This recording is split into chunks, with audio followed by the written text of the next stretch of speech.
क्या हो कथी कथे कथ देखा, मैं कथना कथना जाई, जो तुद भावे सोई आखा,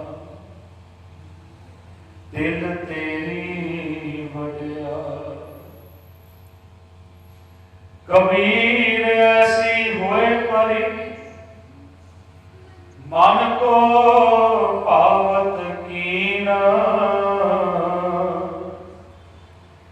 मरने ते क्या डरपना, ज्यों हाथ सतौरा। कबीर किस मरने ते जग डरे, मेरे मन आनंद, मरने ही ते पाए, पूर्ण परमानंद। क्या जाना किव भरे, कैसा मरना होए, जेकर साहिब मनो ना विसर, तां सहला मरना हो। परम सन्मानयोग जुगो जुग अटल शब्द सतगुरु साहिब श्री गुरु ग्रंथ साहिब जी महाराज जियां दे पावन पवित्र मुबारक दरबार दीयां हाजरियां भर के शहीद पिता के पुत्र, शहीद पुत्रां दा पिता साहिब गुरु गोबिंद सिंह जी महाराज जी के चारे साहिबजादे अपने माता गुजर कौर जी के शहादत को समर्पित गुरमत समागम के आपकी हाजरी कर रहे हो। अपने फेसबुक पेज सर्व म्यूजिकल ग्रुप दिल्ली सत्कारयोग सरदार परविंदर सिंह जी भाटिया, भाई गुरदास सिंह जी, भाई सरबजीत सिंह जी दिल्ली वाले के उपराले सदका आप फेसबुक राही गुरु चरणों में जुड़ बैठे हो। आओ सतगुरों के इस शहीदी हफ्ते को मुख रखते हैं। पिछले दिनों को आपकी बड़ी बार इतिहासिक किताब श्रवण कर रहे थे, अगे सतगुरु महाराज बख्शिश कर रहे हैं। उस तो पहला आप जी जिन्हें भी गुरु प्यार में जुड़ बैठे हो, गुरु बख्शी फतेह प्रवान करो सारे आपको जी। वाहिगुरू जी का खालसा, वाहिगुरू जी की फतेह। रात के दीवान के विच आप सांझ पाई सी, जिस वेले 82 साल की माता माता गुजर कौर छोटे साहिबजादे बाबा जोरावर सिंह जी, बाबा फतेह सिंह सरसा पार करके सतलुज के पतन के कोल पहुंचते हैं। हनेरा हो गया है तो माता जी की निगाह बहुत दूर तक जा रही है कि कोई सानू रुकन वास्ते कोई जगह मिल जाए। एक छोटी जी झोपड़ी, छोटी जी कुल्ली माता जी को दिखती है। उस कुल्ली के बाहर जाके तिने जाने खड़े हो जाते हैं। आवाज दी माता जी ने, अंदर कोई है? अंदरों आवाज आती है, आप कौन हो? कहने लगे असी राहगीर हाँ, असी मुसाफर हाँ, असी रात कटनी है, सवेरे असी चले जावांगे। अंदरों आवाज आती है, इतने सिर्फ मेरे रहने वास्ते जगह है। तो फिर मसूमियत के लफ्ज बाबा जोरावर सिंह जी अपनी आवाज में कढ़ते आ। बाबा जोरावर सिंह कहते भाई तू बाहर का आ जा, तू एक बार बाहर आएगा फिर असं तेरे नाल गल करते हैं। अज सानू लोड़ है, लोगों की जरूरत है। वो बाहर होता है तो उसका नाम वैसे इतिहास करमू दीन है, भावें उसका नाम करमू सी, हिंदू तो मुसलमान बनया, तो उसका नाम इतिहास में बाबा कुमा मास्की करके प्रसिद्ध होया। कुमा मना भी कहा जाता है, कुमा मास्की पिंड है रोपड़ के कोल, चक ढेरा पिंड है। तो जिस वेले सतगुरु के साहिबजादियों के दर्शन करता है, माता जी के दर्शन करता है, कहने लगा आप जी गुरु गोबिंद सिंह जी महाराज के कोई संबंध रखते हो परिवार के? कहते हाँ, ये मेरे पोतरे हैं, मैं गुरु गोबिंद सिंह जी मां जी आए में कहता है, नतमस्तक होता है, अंदर ले जाता है, रोटी का प्रबंध करता है। उत्थे एक ब्राह्मण परिवार के विचों माता लक्ष्मी आए गए राहगीरां मुसाफिरां की सेवा करती सी, ते उहदे कोलों प्रसादा तैयार करके लैके आउंदा है। पहली रात कुंभा मास्की की कुल्ली दे विच माता गुजर कौर ते छोटे साहिबजादे बतीत करते, प्रसादा लैके आउंदा, सारी रात उस कुल्ली के आले दुआले पहरा दिंदा है। सवेर होती है तो माता लक्ष्मी भी प्रसादा तैयार करके साहिबजादियां वास्ते, माता गुजर कौर वास्ते लैके आउंदी है। फिर गंगू ब्राह्मण के नाल मेल होंदा है। उस तो अगे फिर गंगू ब्राह्मण के उपर विश्वास करके साहिबजादियां नूं ते माता जी नूं गंगू के नाल भेज दिंदा है। कुंभा मास्की बड़ा बिखड़ा पैंडा तय करते हैं, दोपहर हो जाती है, थोड़े जे प्रसादे दिते सन नाल खाण वास्ते, ते उत्थे माता जी ने थोड़ा दिन आराम किया एक दरख्त थले, ते उत्थे हुण साहिबजादियां दीयां दस्तारां उतार के उन्हां दे जूड़े कीते, उन्हां दे जिहड़े कपड़े पानी नाल गिले हो चुके सन, मींह दे नाल उन्हां नूं सुकाया, धुप निकली सी, ते उत्थे अज गुरुद्वारा कंघा साहिब सुशोभित है। उस तो अगे हुण गंगू ब्राह्मण का पिंड आया, उस तो बाहर ही उत्थे भी एक पत्तन सी, दरिया पार करके जाना पैंदा है। वो कहना कि मैं पिंड जाके देखदा कि शायद उत्थे कोई फौज के बंदे ना होण, तां खतरा होएगा, कि मैं देख के आऊँगा। उत्थे एक छोटा जिहा एक आश्रम सी किसी साधु फकीर का, ते वो फकीर आउंदा है, ते माता जी के साहिबजादियां नूं बैठा देखदा ते पुछदा, आप जी इत्थे किस तरह आए, इत्थे आउणा तुहाडा किस तरह होया? माता जी ने उत्थे आख्या सी, असीं एवें ही आए। आपां कहंदे असीं एवें ही आए।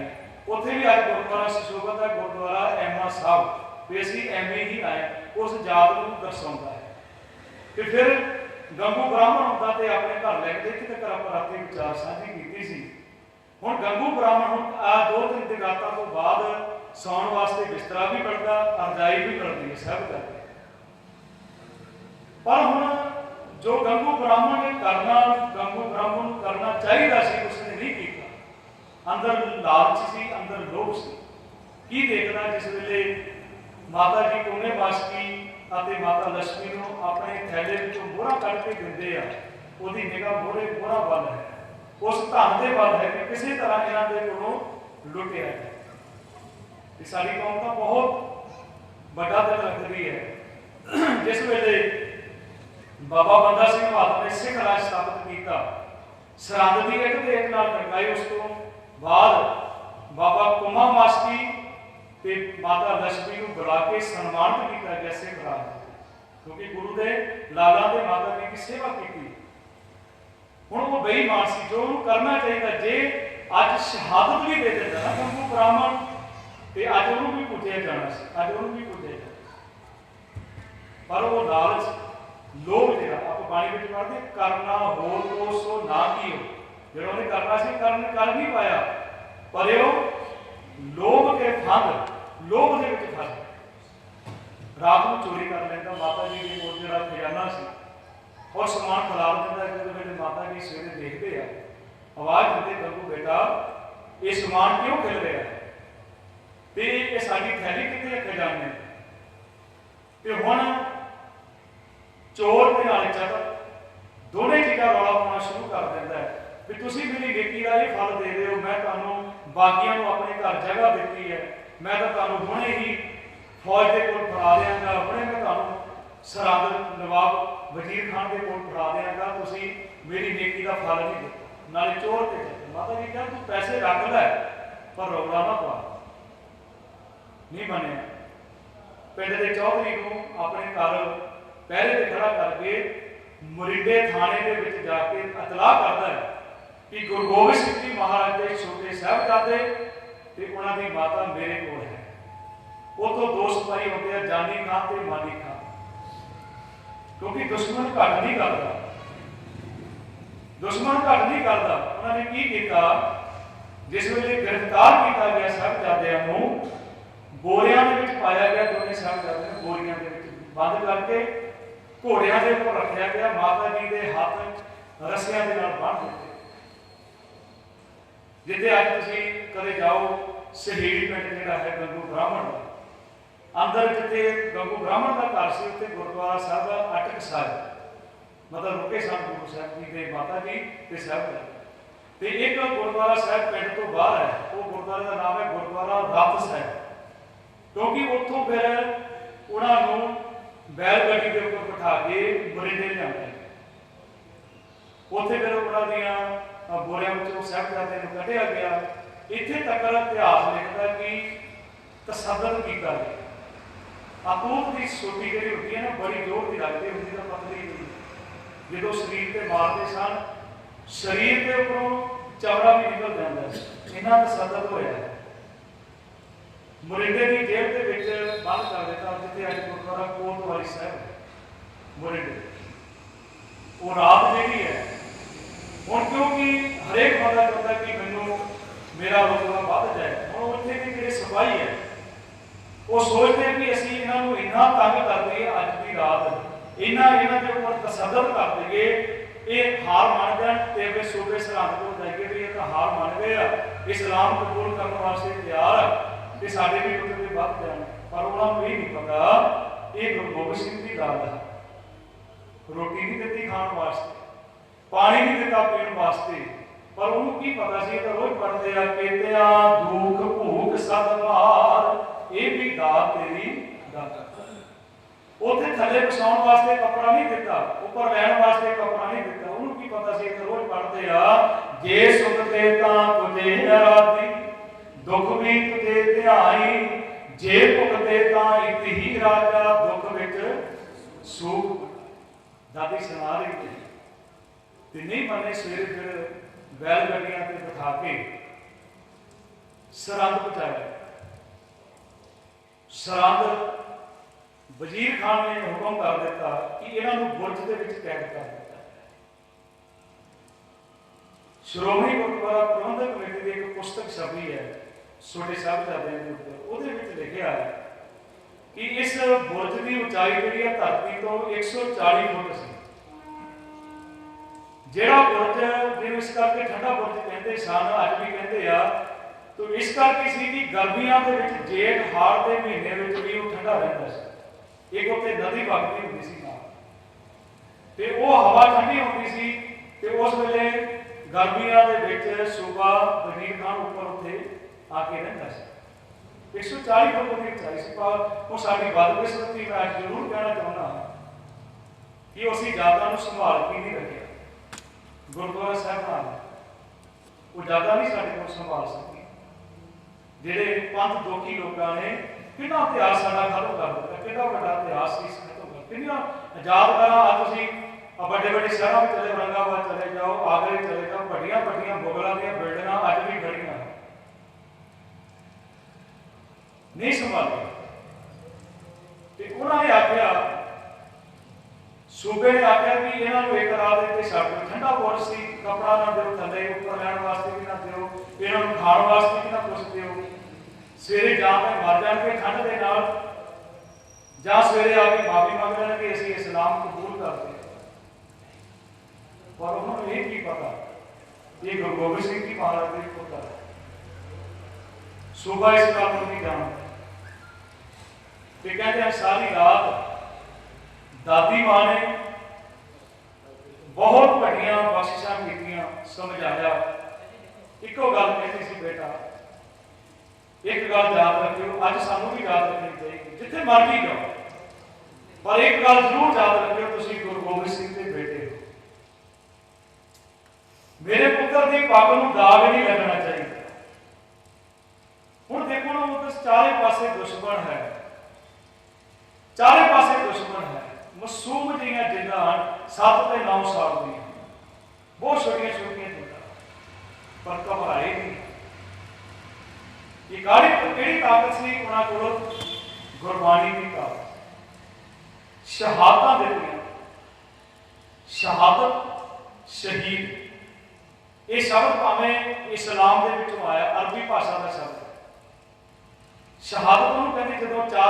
लिखिया होंगे कतल कातल मकतूल ते मकतल। ये जो चार चीज़ां इकट्ठियां होंदियां उन्हें कहते शहादत। पर उन्होंने किसी ग्रंथ के या होर किसी ग्रंथ के शहीद शब्द नहीं है। पर मान करो तुम सहज पाठ करते हो, 2 बारी शहीद शब्द गुरु ग्रंथ साहब के आए। वो समा नहीं है 53 अंग के उपर 1293 अंग के उपर तुम दर्शन कर सकते हो। शहीद शब्द 2 बारी आए। शहीद का अर्थ है गवाही देने वाला। वो निकिया जिन्होंने बड़े साफे करते हैं। सवेर होती है माता उठाती है बच्चों को नितनेम उन्होंने सुनाती है। सिपाही होते हैं माता इन्हों प्यार करते सूबे की कचहरी में इन्होंने बुलाया। इन्होंने प्यार माता जी ने पूछा बेटा मेरा ये सवाल का जवाब दे दो, मेरे पोतरे का कसूर की? इन्होंने कोई चोरी की है, इन्होंने कोई डाका पाया है, इन्हों का कसूर का बेटा दस दो। कह लगे माता सिपाहियों ने आखिया माता असी नवाब के हुक्म के बचे हाँ, तुसी प्यार करते हो, असी वादा करते हैं जरूर वापस आएंगे क्योंकि सूबा सराहने मिलना चाहता है। माता जी ने फिर उन्होंने आखिया तुसी याद रखियो तुसी गुरु गोबिंद सिंह के बेटे। दोनों चले गए। कहते माता फिक्र ना कर, माता तू फिक्र ना कर, तू फिक्र ना कर, हमारे वंश रीत आई शीश देत पर धर्म ना जाए। साढ़े घर तू तो सुना रही है भी तुहाडे दादा गुरु तेग बहादुर साहब परदादे के अगे पिता गुरु अर्जन साहब जी महाराज जिन्होंने शहादत पहले दिन कहे वो सिपाही समझाते जाते हैं तुम अंदर जाओगे ना क्योंकि हर एक बंदा मासूमियत के ऊपर तरस कर रहे हैं। बेटा जाओगे जाके उत्ते सलाम करो। हुण मन के विच उन्हां दे की है ये तो हम भी जानते हैं या गलतियां वाला पाशा जानते। उन्होंने ये भी पता है सरकार को ये भी पता है ये चुकन गए नहीं। उन्होंने बड़ा गेट बंद करता छोटा खोल दिता। अंदर जो साहिबजादे गए उन्होंने पता भी सिर नहीं झुकाना। उन्होंने पहला अपनी जुतियां पाड़े पैर अंदर पाड़े ते अंदर जाके फतेह बुलाई कहते आपको वाहिगुरू जी का खालसा वाहिगुरू जी। और जिन्हें उत्थे बैठे सन कचहरी के विच सारे के चेहरे के रंग उठ गए भी ये छोटे छोटे बच्चे ਜਿਹੜੇ ਆ ਇਹਨੇ ਇਹਨਾਂ ਦੇ ਹੌਸਲੇ ਬੁਲੰਦ ਤੇ ਹੁਣ ਉੱਥੇ ਕਈ ਤਰ੍ਹਾਂ ਦੇ ਲੋਕ ਉਹਨਾਂ ਦਾ ਇਤਿਹਾਸ ਵੀ ਲਿਖਿਆ ਗਿਆ ਹੈ।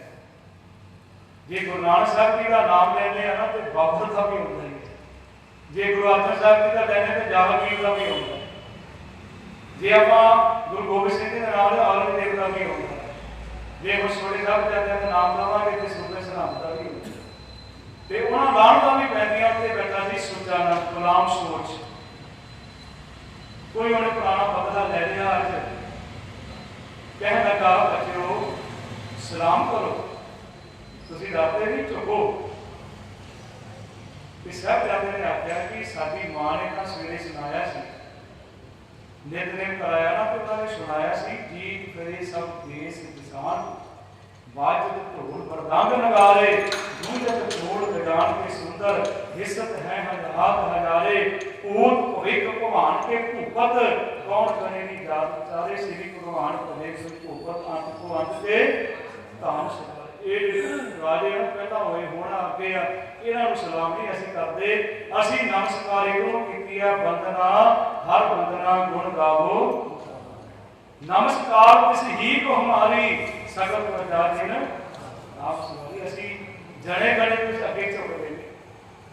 सिख का सिर नहीं बनया झुकन लई, ये तो बनया नाम कुमारियां लई। सिख का सिर दो चीज़ों लई बनया, एक रंबियां लई एक सरदार लई। ये झुकन वास्ते नहीं है। बड़े डरावे दिते गए। उस तो बाद सुल्तान ने आख्या कि मेरे को छड्ड दो थोड़ा समा फिर असीं देखते हैं की करना। कहते 3 उत्ते तख्त पोष लाए गए, एक के ऊपर मिठाइयां रखियां, एक के ऊपर खिडौने रखे, एक के ऊपर शस्त्र रखे कि पता लग जाएगा भी ये की करना। बच्चे जाके मिठाई चुकणगे खिडौने चुकणगे। एक ने तीर कमान चुक लिया, एक ने निजा चुक लिया। सुल्तान ने पूछता तुसीं की करोगे? कहंदा असीं इकट्ठे होके खिंडे पुंडे पूर के सिखां इकट्ठा करके तुहाडीआं जड़ां पुੱਟਦੇ ਹਾਂ। ਹੁਣ ਉਹ ਕੀ ਕਹਿੰਦਾ ਹੈ, ਨਵਾਬ ਵਜ਼ੀਰ ਖਾਨ ਨੂੰ ਕਹਿੰਦਾ ਸੱਪ ਦੇ ਬੱਚੇ ਸੱਪ ਹੁੰਦੇ, ਇਹਨਾਂ ਨੇ ਵੱਡੇ ਹੋ ਕੇ ਤੁਹਾਡਾ ਵੀ ਰਾਜ ਭਾਗ ਖਤਮ ਕਰ ਦੇਣਾ, ਇਹਨਾਂ ਨੂੰ ਖਤਮ ਕਰ ਦਿਓ। ਵਜ਼ੀਰ ਖਾਨ ਨੇ ਛੱਡ ਦਿੱਤਾ, ਕਹਿਣ ਲੱਗਾ ਅੱਜ ਫਿਰ ਛੱਡ। ਦੂਸਰੇ ਦਿਨ ਫਿਰ ਕਚਹਿਰੀ ਵਿੱਚ ਪੇਸ਼ੀ ਹੋਣੀ ਹੈ, ਬੜਾ ਖੁਸ਼ ਹੋ ਕੇ ਗਿਆ। ਦਾਦੀ ਨੇ ਕਿਹਾ ਸੀ ਮੇਰੇ ਬੇਟੇ ਪੁੱਤਰ ਦੀ ਪੱਗ ਨੂੰ ਦਾਗ ਨਾ ਲਾਇਆ। ਜਦੋਂ ਬੱਚੇ ਸਕੂਲ ਤੋਂ ਆਉਂਦੇ ਨਾ ਆ ਕੇ ਬੈਕ ਸਾਈਡ ਤੇ ਬੜੀ ਖੁਸ਼ੀ ਕਚਹਿਰੀ ਵਿੱਚੋਂ ਗਏ, ਜਾ ਕੇ ਦਾਦੀ ਨੂੰ ਕਹਿੰਦੇ ਦਾਦੀ ਤੇਰੇ ਪੁੱਤਰ ਦੀ ਪੱਗ ਉੱਚੀ ਕਰਕੇ ਆਏ ਆ, ਤੇਰੇ ਪੁੱਤਰ ਦੀ ਪੱਗ ਨੂੰ ਦਾਗ ਨਹੀਂ ਲੱਗਣ ਦਿੱਤਾ। ਫਿਰ ਸਾਰੀ ਵਾਰਤਾ ਮਾਤਾ ਜੀ ਨੂੰ ਸੁਣਾਈ, ਸਾਰੀ ਵਾਰਤਾ ਸੁਣਾਈ, ਸ਼ਾਬਾਸ਼ ਦਿੱਤੀ ਮਾਤਾ ਨੇ। ਤੇ ਦੂਸਰੇ ਦਿਨ ਫਿਰ ਪੇਸ਼ੀ ਹੋਈ ਹੈ, ਰਾਵੇ ਦਿੱਤੇ ਗਏ, ਲਾਲਚ ਦਿੱਤੇ ਗਏ, ਫਿਰ ਫਤਵਾ ਦਿੱਤਾ ਗਿਆ। ਤੇ ਤੀਸਰੇ ਦਿਨ ਜਿਸ ਵੇਲੇ ਸ਼ਹਾਦਤ ਦਾ ਦਿਨ ਹੁੰਦਾ ਤੇ ਮਾਤਾ ਆਪਣੇ ਹੱਥੀ ਪੋਤਰਿਆਂ ਨੂੰ ਤਿਆਰ ਕਰ, ਆਪਣੇ ਹੱਥੀ। ਪਰ ਇੱਕੋ ਗੱਲ ਵਾਰ-ਵਾਰ ਇਹੀ ਸੁਣਾਉਂਦੀ ਹੈ, ਝੁਕਣਾ ਨਹੀਂ ਹੈ, ਝੁਕਣਾ ਨਹੀਂ ਹੈ ਸਿੱਖ ਨੇ। ਤੇ ਸਾਹਿਬਜ਼ਾਦੇ ਝੁਕੇ ਨੇ। ਜਿਸ ਵੇਲੇ ਕਿਹਾ ਗਿਆ ਕਿ ਤੁਸੀਂ ਇਸਲਾਮ ਕਬੂਲ ਕਰ ਲਓ, ਤੁਹਾਨੂੰ ਮਾਫ ਕਰ ਦਿਆਂਗੇ, ਉਹ ਕਹਿੰਦੇ ਲਿਖ ਕੇ ਦੇ ਦਿਓ ਵੀ ਇਸਲਾਮ ਦੇ ਵਿੱਚ ਰਹਿ ਕੇ ਸਾਨੂੰ ਮੌਤ ਨਹੀਂ ਆਏਗੀ, ਲਿਖ ਕੇ ਦੇ ਦਿਓ ਵੀ ਇਸਲਾਮ ਵਿੱਚ ਸਾਨੂੰ ਮੌਤ ਨਹੀਂ ਆਏਗੀ ਤੇ ਅਸੀਂ ਇਸਲਾਮ ਕਬੂਲ ਕਰ ਮਰਨਾ ਤਾਂ ਹੈ ਨਹੀਂ। ਕਬੀਰ ਮਰਤਾ ਜਗ ਮੁਆ ਮਰਮੀ ਨਾ ਜਾਣਿਆ ਕੋਏ, ਐਸੀ ਮਰਨੀ ਜੋ ਮਰੇ ਬੋਹਰ ਨਾ। ਦੁਨੀਆ ਮਰਦੀ ਫਿਰਦੀ, ਕਿੰਨਾ ਕੁਛ ਦੁਨੀਆ ਮਰਦੀ, ਪਰ ਉਹ ਜਿਹੜਾ ਮਰ ਗਏ ਦੁਨੀਆ ਦੇ ਵਿੱਚ ਇੱਕ ਮਿਸਾਲ ਕਾਇਮ ਕਰ ਦਿੱਤੀ। ਸਾਹਿਬਜ਼ਾਦੇ ਨੇ ਮਿਸਾਲ ਕਾਇਮ ਕਰ ਦਿੱਤੀ। ਜਿਸ ਵੇਲੇ ਕਿਉਂਕਿ ਘੱਟ ਵੀ ਕੀਤੀ ਗਈ, ਦੀਵਾਰ ਚਿਰ ਦਿੱਤੀ ਗਈ, ਸਾਹਿਬਜ਼ਾਦੇ ਡਿੱਗਦੇ ਹਨ ਤੇ ਉਸ ਤੋਂ ਬਾਅਦ ਦੋ ਜਲਾਸ ਸ਼ਾਸਨ ਦੇਖ ਤੇ ਬਾਸ਼ਰ ਦੇ ਤੇ ਉਹਨਾਂ ਦੀਆਂ ਸਾਹ ਵਾਲੀਆਂ ਨਸਾਂ ਨੂੰ ਕੱਟਦੇ। ਇਤਿਹਾਸਕਾਰ ਲਿਖਦੇ ਬਾਬਾ ਜੋਰਾਵਰ ਸਿੰਘ 9 ਮਿੰਟ ਬਾਅਦ ਉਹਨਾਂ ਦੀ ਸ਼ਹੀਦੀ ਹੋਈ ਔਰ ਬਾਬਾ ਫਤਿਹ ਸਿੰਘ ਜੀ ਦੇ ਪੈਰ ਹਿਲਦੇ ਨੇ 12.5 ਮਿੰਟ ਅੱਧੀ ਘੜੀ ਉਹਨਾਂ ਦੇ ਪੈਰ ਹਿਲਦੇ, ਸ਼ਹਾਦਤ ਦਿੱਤੀ। ਪਰ ਮਾਤਾ ਨੇ ਇੱਕ ਗੱਲ ਕਹੀ ਸੀ, ਜੋਰਾਵਰ ਨੂੰ ਵੀ ਆਖੀ ਸੀ, ਫਤਿਹ ਸਿੰਘ ਨੂੰ ਵੀ ਆਖੀ ਸੀ, ਦੇਖ ਬੇਟਾ ਤੇਰਾ ਨਾਮ ਜੋਰਾਵਰ ਸਿੰਘ ਹੈ, ਤੇਰੇ ਅੰਦਰ ਗੁਰੂ ਅਰਜਨ ਸਾਹਿਬ ਦਾ ਜੋਰ ਹੈ, ਤੇਰੇ ਅੰਦਰ ਗੁਰੂ ਤੇਗ ਬਹਾਦਰ ਸਾਹਿਬ ਦਾ ਜੋਰ ਹੈ, ਦੇਖੀ ਕਿਤੇ ਡੋਲ ਨਾ ਜਾਏ। ਕਹਿਣ ਲੱਗਾ ਮਾਤਾ ਦੇਖੀ ਜੇ ਤੁਸੀਂ ਨਾਮ ਮੇਰਾ ਜੋਰਾਵਰ ਲਿਖਿਆ ਨਾ, ਇੱਥੇ ਵੀ ਮੈਂ ਜੋਰ ਕਰਕੇ ਦਿਖਾ, ਇੱਥੇ ਵੀ ਆਪਣੀ ਤਾਕਤ ਦਿਖਾ। ਫਤਿਹ ਸਿੰਘ ਨੂੰ ਆਖਿਆ ਜੀ, ਕਹਿਣ ਲੱਗੇ ਫਤਿਹ ਸਿੰਘਾ ਤੇਰਾ ਜਦੋਂ ਜਨਮ ਹੋਇਆ ਤੇਰੇ ਪਿਤਾ ਨੇ, ਅੱਜ ਵੀ ਆਪਾਂ ਅਨੰਦਪੁਰ ਸਾਹਿਬ ਜਾਓ ਤੇ ਫਤਿਹਗੜ੍ਹ ਕਿਲ੍ਹਾ ਹੈ, ਤੇਰੇ ਪਿਤਾ ਨੇ ਤੇਰੇ ਜਨਮ ਦੀ ਖੁਸ਼ੀ ਵਿੱਚ ਤੇਰੇ ਨਾਮ ਤੇ ਕਿਲ੍ਹੇ ਦਾ ਨਾਮ ਫਤਿਹਗੜ੍ਹ ਸਾਹਿਬ ਰੱਖਿਆ। 7 ਮਹੀਨੇ ਘੇਰਾ ਪਾਈ ਰੱਖਿਆ ਆਨੰਦਗੜ੍ਹ ਦੇ ਕਿਲ੍ਹੇ ਨੂੰ, ਭੁੱਖਣ ਪਾਣੀ ਤੁਸੀਂ ਰਹੇ, ਉੱਥੇ ਤੂੰ ਫਤਿਹ ਪ੍ਰਾਪਤ ਕਰ ਲਈ। ਸਰਸਾ ਦੇ ਕਿਨਾਰੇ ਤੇ ਪਰਿਵਾਰ ਦਾ ਵਿਛੋੜਾ ਹੋ ਗਿਆ, ਉੱਥੇ ਤੂੰ ਫਤਿਹ ਪ੍ਰਾਪਤ ਕਰ ਲਈ ਟੂਮੇ ਮਾਸਕੀ ਦੇ ਘਰ ਔਰ ਵਿਗੜੇ ਪੈਂਦੇ ਗੰਗੂ ਬ੍ਰਾਹਮਣ ਦੇ ਨਾਲ, ਗੰਗੂ ਬ੍ਰਾਹਮਣ ਦੇ ਉੱਥੋਂ ਵੀ ਤੂੰ ਫਤਿਹ ਪ੍ਰਾਪਤ ਕਰ ਲਈ। ਬਹੁਤ ਜ਼ੁਲਮ ਕੀਤਾ ਸੀ, ਤਸੱਦਦ ਕੀਤਾ ਸੀ, ਪਰ ਅੱਜ ਕਿਤੇ ਦੌੜ ਨਾ ਜਾਈਂ। ਪਰ ਬਾਬਾ ਫਤਿਹ ਸਿੰਘ ਨੇ ਆਖਿਆ ਸੀ, ਕਹਿ ਲੱਗੇ ਮਾਤਾ ਮੈਂ ਆਨੰਦਗੜ੍ਹ ਦੇ ਕਿਲ੍ਹੇ ਦੇ ਵਿੱਚ ਫਤਿਹ ਪ੍ਰਾਪਤ ਕੀਤੀ, ਮੈਂ ਸਰਸਾ ਦੇ ਕਿਨਾਰੇ ਤੇ ਵੀ ਫਤਿਹ ਪ੍ਰਾਪਤ ਕੀਤੀ, ਗੰਗੂ ਦੇ ਘਰ ਵੀ ਫਤਿਹ ਪ੍ਰਾਪਤ ਕਰ ਲਈ, ਬਰਿੰਡੇ ਦੀ ਜੇਲ੍ਹ ਵਿੱਚ ਵੀ ਫਤਿਹ ਪ੍ਰਾਪਤ ਕੀਤੀ ਹੈ। ਮਾਤਾ ਤੂੰ ਦੇਖ ਲਈ, ਜੇ ਇਹਨਾਂ ਨੇ ਕਚਹਿਰੀ ਬਾਹਰ ਲਾਈ ਨਾ ਤੂੰ ਦੇਖ ਲਈ, ਮੈਂ ਇਹਨਾਂ ਦੀਆਂ ਜੜ੍ਹਾਂ ਪੁੱਟ ਕੇ ਇੱਥੇ ਵੀ ਫਤਿਹਗੜ੍ਹ ਸਾਹਿਬ ਵਸਾ। ਬੋਲੇ ਸੋ ਨਿਹਾਲ। ਅੱਜ ਫਤਿਹਗੜ੍ਹ ਸਾਹਿਬ ਤੁਸੀਂ ਇਤਿਹਾਸ ਦੇ ਸਰੋਤ ਤੇ ਬੈਠੇ ਹੋ। ਸਰਦਾਰ ਫਤਿਹ ਸਿੰਘ ਹੋਇਆ ਬਾਬਾ ਬੰਦਾ ਸਿੰਘ ਬਹਾਦਰ ਦੀ ਫੌਜ ਦੇ ਵਿੱਚ। ਬਾਬਾ ਫਤਿਹ ਸਿੰਘ ਨੇ ਆਖਿਆ ਸੀ ਵਜ਼ੀਰ ਖਾਨ ਤੇਰੇ 2 ਟੁਕੜੇ ਕਰਾਂਗੇ, ਤੇ ਫਤਿਹ ਸਿੰਘ ਸੀ ਸਰਦਾਰ ਫਤਿਹ ਸਿੰਘ ਵਜ਼ੀਰ ਖਾਨ ਦੇ 2 ਟੁਕੜੇ ਕੀਤੇ, ਜੋ ਕਿਹਾ ਬਾਬਿਆਂ ਨੇ ਆਖਿਆ ਉਹ ਕਰਕੇ ਦਿੱਤਾ। ਤੇ ਉਹ ਕੌਮਾਂ ਹਮੇਸ਼ਾ ਜੀਦੀਆਂ ਸਾਡੀਆਂ ਆਣ ਤੇ ਸ਼ਾਨ ਵਾਸਤੇ, ਸਿੱਖ ਪੰਥ ਦੀਆਂ ਨੀਹਾਂ ਮਜ਼ਬੂਤ ਕਰਨ ਵਾਸਤੇ ਸਭ ਜਾਤਿਆਂ ਨੇ ਸ਼ਹਾਦਤ ਪ੍ਰਾਪਤ ਕੀਤੀ। ਉੱਥੇ ਉਹ ਵੀ ਲੋਕ ਸਨ। ਮੈਂ ਪਹਿਲੇ ਦਿਨ ਤੋਂ ਬੇਨਤੀ ਕਰ ਰਿਹਾ, ਨਵਾਬ ਮਲੇਰਕੋਟਲਾ ਉਹਦੇ ਭਰਾ ਨੂੰ ਗੁਰੂ ਸਾਹਿਬ ਜੀ ਮਹਾਰਾਜ ਨੇ ਨਾਰ ਖਾਨ ਨੂੰ ਮਾਰਿਆ ਚਮਕੌਰ ਦੀ ਗਲੀ। ਉਹਨਾਂ ਨੇ ਆਖਿਆ ਬਦਲਾ ਲੈ ਲਓ, ਉਹਨੇ ਆਖਿਆ महफूज रखे अल्लाह इस पाप से, बदला ही लेना है, लेंगे हम बाप से। ये गुरु गोबिंद सिंह करेगा तो ਅਸੀਂ ਬਦਲਾ ਲੈ ਲਾਂਗੇ। ਅੱਜ ਮਲੇਰਕੋਟਲਾ ਬਸਦਾ ਪਿਆ ਨਾ, ਗੁਰੂ ਸਾਹਿਬ ਮਹਾਰਾਜ ਦੀ ਕਿਰਪਾ ਬਖਸ਼ਿਸ਼ ਹੈ। ਤੇ ਸੁਚਾਨੰਦ ਸੀ, ਗੰਗੂ ਬ੍ਰਾਹਮਣ ਸੀ, ਤੇ ਟੋਟਲ ਮਨ ਨੂੰ ਵੀ ਅਸੀਂ ਭੁੱਲ ਨਹੀਂ ਸਕਦੇ। ਹਿੰਦੂ ਸੀ ਨਾ ਟੋਟਲ ਮਨ। ਗੁਰੂ ਤੇਗ ਬਹਾਦਰ ਸਾਹਿਬ ਦੀ ਸੇਵਾ ਕੀਤੀ ਸੀ ਤੇ ਗੁਰੂ ਸਾਹਿਬ ਚੱਲਣ ਲੱਗੇ ਤੇ ਕਹਿਣ ਲੱਗਾ ਗੁਰੂ ਗੁਰੂ ਸਾਹਿਬ ਰੁਕ ਜਾਓ, ਕਹਿੰਦੇ ਕਿ ਸੇਵਾ ਤੇਰੇ ਕੋਲ ਵੱਡੀ ਸੇਵਾ ਲੈਣੀ, ਇਸ਼ਾਰਾ ਗੁਰੂ ਤੇਗ ਬਹਾਦਰ ਸਾਹਿਬ ਕੋਲ ਕਰਵਾਉਣ ਨੂੰ ਕੀਤਾ। ਤੇ ਅੱਜ ਪਤਾ ਲੱਗਾ ਸਾਹਿਬਜ਼ਾਦੇ ਸ਼ਹੀਦ ਹੋ ਗਏ, ਮਾਤਾ ਗੁਜਰ ਕੌਰ ਸ਼ਹੀਦ ਹੋ ਗਈ। ਤੇ ਉਸ ਵੇਲੇ ਸੂਬੇ ਦੇ ਕੋਲ ਪਹੁੰਚ ਕਰਦਾ ਕਿ ਬੱਚਿਆਂ ਦਾ ਤੇ ਮਾਤਾ ਜੀ ਦਾ ਸੰਸਕਾਰ ਮੈਂ ਕਰਨਾ, ਜਿੱਥੇ ਅੱਜ ਗੁਰਦੁਆਰਾ ਜੋਤੀ ਸਰੂਪ ਸਾਹਿਬ ਹੈ। ਅਤੇ ਆਸਕਾਰ ਲਿਖਦੇ ਆ, ਜਿਸ ਵੇਲੇ ਉਹਨੇ ਆਖਿਆ ਕਿ ਜਿੰਨੀ ਜ਼ਮੀਨ ਚਾਹੀਦੀ ਹੈ ਮੋਹਰਾਂ ਵਿਛਾ ਦੇ, ਹੁਣ ਸਿੱਕਾ ਏਦਾਂ ਰੱਖਾਂਗੇ ਤਾਂ ਜਾਪ ਘੱਟ ਲੱਗਣਗੇ। ਤੇ ਜਦੋਂ ਉਹਨੇ ਵਿਛਾ ਦਿੱਤੀ ਕਹਿੰਦਾ ਖੜੇ ਕਰਕੇ ਲਾਉਂ। ਅਤੇ ਆਸਕਾਰ ਨੇ ਲਿਖਿਆ ਕਿ 18,000 ਸਿੱਕੇ ਮੋਹਰਾਂ ਖੜੀਆਂ ਕਰਕੇ ਉਨੀ ਜਗ੍ਹਾ ਖਰੀਦੀ ਸੀ ਜਿੱਥੇ ਸਾਹਿਬਜ਼ਾਦਿਆਂ ਦਾ ਤੇ ਮਾਤਾ ਗੁਜਰ ਕੌਰ ਜੀ ਦਾ ਸੰਸਕਾਰ ਕੀਤਾ ਗਿਆ, ਜਿੱਥੇ ਅੱਜ ਗੁਰਦੁਆਰਾ ਜੋਤੀ ਸਰੂਪ ਸਾਹਿਬ ਹੈ। ਨੀਹਾਂ ਮਜ਼ਬੂਤ ਕਰ ਦਿੱਤੀਆਂ ਕੌਮ ਦੀਆਂ। ਅੱਜ ਕਿੱਥੇ ਕੋਈ ਨਿਸ਼ਾਨ ਦੇਖਦਾ ਉੱਥੇ ਮੁਗਲਾਂ ਦਾ ਫਤਿਹਗੜ੍ਹ। ਅੱਜ ਨਿਸ਼ਾਨ ਸਭ ਝੁਲਦੇ ਆ। ਤੇ ਆਖਰੀ ਬੇਨਤੀ ਕਰਕੇ ਸਮਾਪਤੀ ਕਰ ਰਿਹਾ, ਸ਼ਹੀਦਾਂ ਦੀ ਕੌਮ ਹੈ।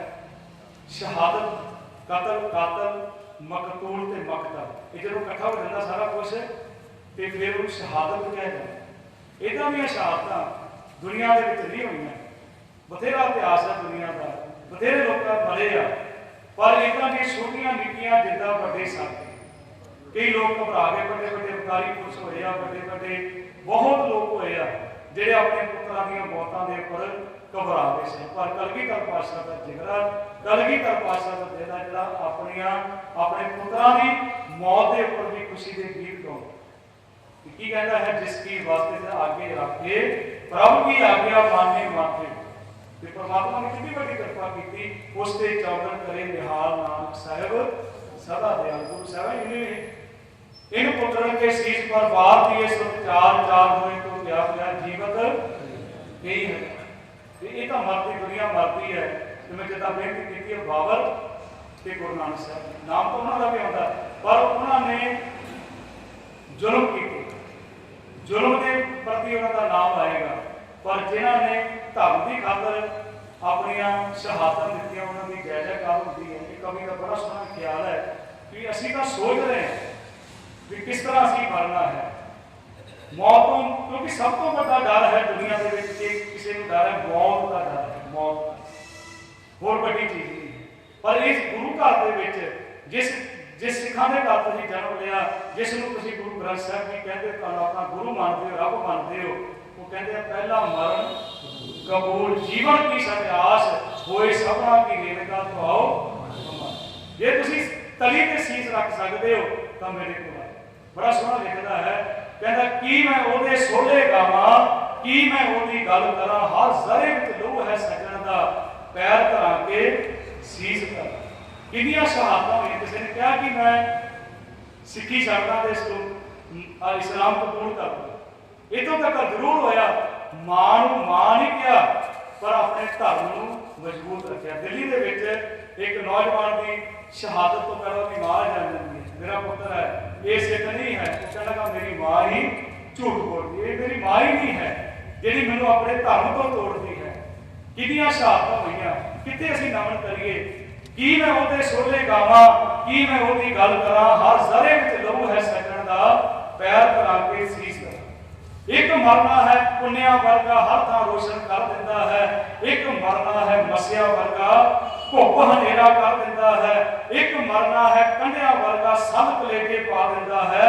एक मरना है फुल्ला वर्गा, पौना नूं महका दिंदा है। एक मरना है गुरु अर्जन दा, एक मरना है चंदू दा, एक मरना है जोरावर दा, एक मरना है गंगू दा। मैं तां साहिबा सोच रहा हाँ कि इंज मरा कि उंज मरा, हर जरे विच लहू है सजन दा, पैर धरा के सीस कर। वो शहादतां, वो कौम जिहड़ी है जिहड़ियां नीहां दे विच साहिबजादियां दियां खून डुलिया है। जदों डुलदा खून शहीदां दा, तकदीर बदलदी कौमां दी। ये कौम नहीं खत्म हो सकती। अज लोग दुनिया दे विच ये कह रहे हैं ना भी पिछला समा सी लो जी पंजाब जिहड़ा है वो तो बिल्कुल नशेड़ी बन गया, पंजाब की नौजवानी नशेड़ी बन गई है, पंजाब की नौजवानी पतत बन गई है। वही पंजाब के लोग बैठे बार्डर पे है, वही बैठे हैं, वही कह रहे हैं कि जे साडे पुरखे 7 ते 9 साल की उम्र के विच अज तो 300 साल पहला की ठंड ते अज की ठंड बहुत घट है। जे वो 9 साल 7 साल के ठंड सहा सकते तो अज साडे कोल साधन ही बहुत है, अज कोल तो साडे कोल साधन बहुत है। सानू अपने गुरु ते भरोसा रखना चाहिए है। कोई दुनिया की ताकत जी है। मैं परसों सुन रहा थे भाई रणजीत सिंह जी बंगला साहब को बेनती कर रहे सी, तुसी डरो ना। ये नहीं हो सकता भी हम तुसी कोई जलियां वाला कोई बाग उत्ते बना दे, तुहानू पर गोलियां चला दे, तुहाडे अंदर ये डर खत्म कर देना चाहिए। हाँ, जे कोई डायर बन के जलियां वाला बाग का साका दोबारा बनाता है, पर उन्होंने ये भी पता होना चाहिए कि उधम सिंह भी घर घर बैठा है। उधम सिंह भी सिंह एक एक उधम सिंह है, उदो एक सी हुण तां बथेरे उधम सिंह है, एक नहीं है। हर डर सानू जीवन के विच डर सब तो वड्डा ही डर है। गुरु साहब ने डर ही खत्म किया। तो गुरु साहब महाराज कृपा करते, किसी ने बड़िया सोहनिया सतरां बहुत बारी आप पढ़ते सुनते हैं, कोई जुलम कोई सितम सानू झुका सकता नहीं, सानू मिटा सकता नहीं, क्योंकि साडियां रगां दे विच कलगी करदा। जिन्ने तक असीं गुरबाणी के नाल जुड़ांगे, जिन्ने तक असीं अपने इतिहास नाल जुड़ांगे, उन्ने तक सानू दुनिया की ताकत खत्म नहीं कर सकती। मैं जरूर बेनती अज के दिन करना चाहुंदा, जरूर इतिहास के नाल जुड़ो। गुरबाणी की ताकत सी, नाम की ताकत सी उन्हां साहिबजादियां दे कोल, जिन्हां ने दुनिया का एक अनोखा करिश्मा जिहड़ा दुनिया के सामने करके दिखाया। गुरु साहब महाराज कृपा करन। साहिबजादियां दी माता गुजर कौर दी शहादत नूं बहुत बहुत प्रणाम है। गुरु साहब महाराज कृपा करन। अरदास करिए कि सतगुरु महाराज साडी जिहड़ी सिੱਖੀ है वो केसां ते सवासां दे नाल निभ जाए। पिछले दिनों तो 22 तरीक को आपां लड़ीवार इतिहास नूं वाचिया है। अनेक प्रकार दी गलतियां भुलां हो गई होणगियां, अनजान बच्चा समझ के माफ करना। खास करके बहुत धन्यवाद है सरदार तरिंदर सिंह जी भाटिया रायपुर निवासी, भाई गुरदास सिंह जी, सरबजीत सिंह दिल्ली वाले का, जिन्हों के उपराले सदका फेसबुक राਹੀਂ भी आप जी ने विचार सर्पण किए हैं। होइयां अणगिणत भुलां नूं बख्शदियां होइयां गलौ फतेह। सारे अपने जी वाहिगुरू जी का खालसा वाहिगुरू जी की फतेह।